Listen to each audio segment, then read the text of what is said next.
So, in your last class, you learned about the Islamic Empire and the growth of that. And today we're going to take a look at how the Islamic Empire and Islamic influence, rather, made its way through Africa. So, first, let's look at a little geography here. And when I say a little, it's actually a lot because the African continent is huge. Imagine all of America, the entire United States of America, fit inside from east to west of the Sahara Desert of Africa. I mean, that's just ginormous.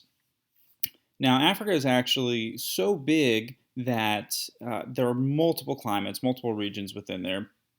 Starting in the northernmost part, you have the Sahara Desert, both the Sahara and the Sahel. These two words are actually Arabic. Sahara comes from the Arabic word Sahara, which means desert. So when you say Sahara Desert, you're really just saying desert, desert. Sahel also comes from an Arabic word, Sahel, which means coast, and maybe a way to remember is it's the outer coast of the Sahara Desert, but it's not actually on the coast itself. Um, this just kind of gives you an idea of the influence of Islam in the region and how those names have stuck over time. So working our way south, we're looking at the map on the left here. We've got Sahara Desert, Sahel.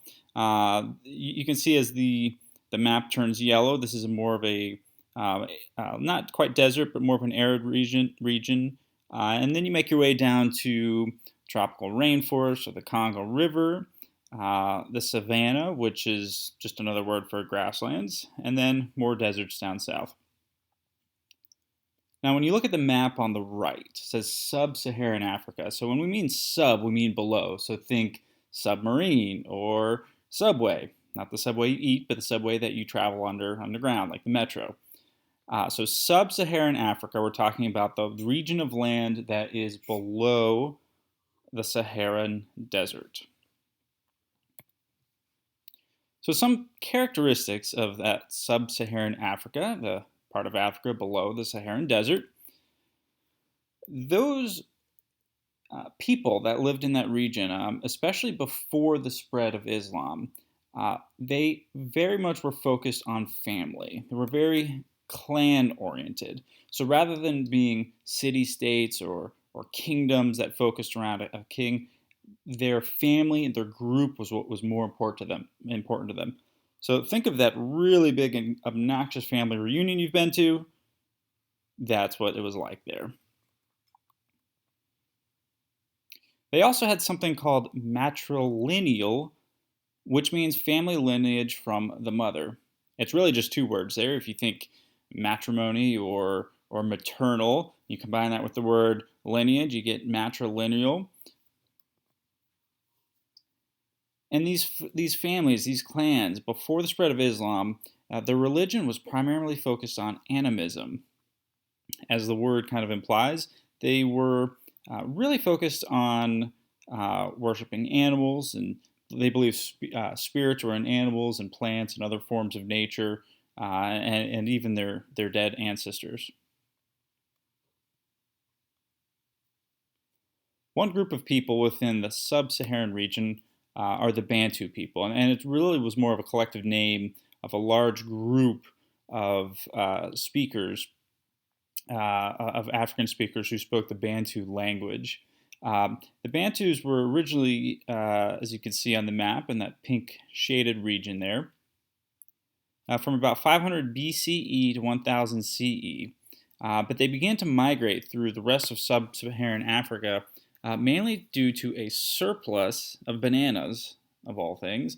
And if you have a surplus of bananas, what do? Well, you continue to grow as a population, and if you grow as a population, you begin to migrate. As they began to migrate through the rest of sub-Saharan Africa, they took some of their ideas with them. One of those ideas was iron smelting technology. Now, smelting is just a fancy word for melting. They were melting this metal, and by being able to melt this metal, iron, they could craft machetes to clear out land. They could use machetes to cause war. All the natural things you do when you are spreading through sub-Saharan Africa. And one of the interesting things is as they move towards the east coast of Africa, you can see on the map there it says the Swahili coast. The Bantu language over time combined with the Arabic language to get what we now know today as Swahili. It's still a language that's spoke there. In fact, the word from The Lion King, Hakuna Matata, is Swahili. Now going back to Sahara itself and the trans-Saharan trade routes that were up crossing the Sahara Desert.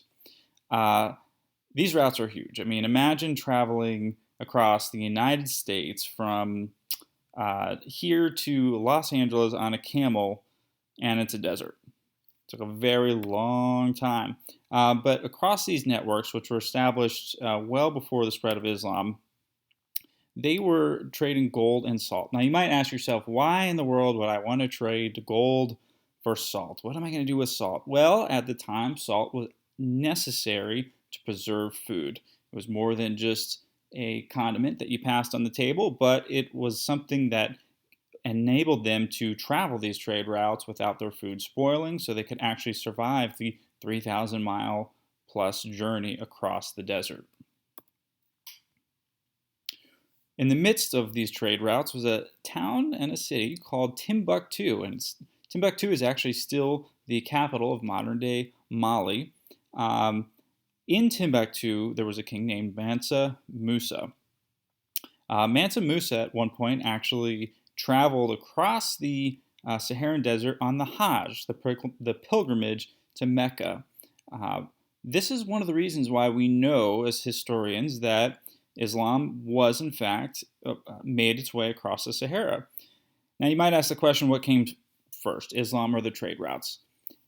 Kind of like what came first, the chicken or the egg? Well, really, in this case, the trade routes were there first. And as these trade routes were established, as Islam spread from the Arabian Peninsula, it was able to follow these trade routes out to across the Sahara and, for example, made its way to Mansa Musa. We know he was a devout Muslim because he made that 3,000-mile journey to Mecca, the Hajj.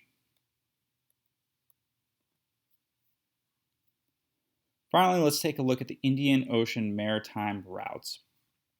Now, these are on the east coast of Africa. It might be difficult to tell from the zoomed-in map here, but we have the Arabian Peninsula in the top left corner, and you can see India in the almost the top right corner. Now, the East African coast and the island of Madagascar, if you've ever seen the animated motion picture Madagascar, that's where it took place.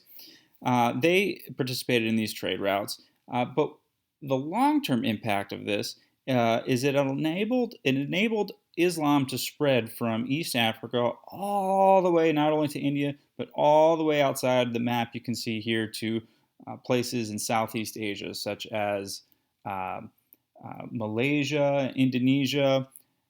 These countries, like Malaysia and Indonesia, are still to this day predominantly Muslim.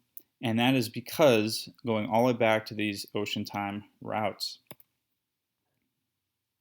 Well, what did they have to trade over these routes? There was an increased demand on East Africa for some luxury goods, including spices that came across from the Indian Ocean. So you think of some of the spices and the trade that went along the Silk Road. Well, this was another avenue to get those goods and those traded items. Well, they certainly didn't get across the Indian Ocean on a camel, but they did travel back and forth on what's called a dhow. D-H-O-W. The H is silent, a dhow. It's a fancy word for a small little sailboat. How do sailboats travel? Well, they travel from winds. In fact, they use the monsoon winds that came about from the Southeast Asia and Indian region. Normally, we think of monsoons as big rainstorms, and really monsoons are just a season of the year that are caused by shifting winds. So the traders on these dhows used these winds to their advantage and traveled across the sea. So that is it for me. Hopefully you were entertained, and hopefully you have special requests for Mr. Walters to lecture you again. So now I'm going to turn back the classroom to Mrs. Walters. Be nice to her because she's amazing. Take care.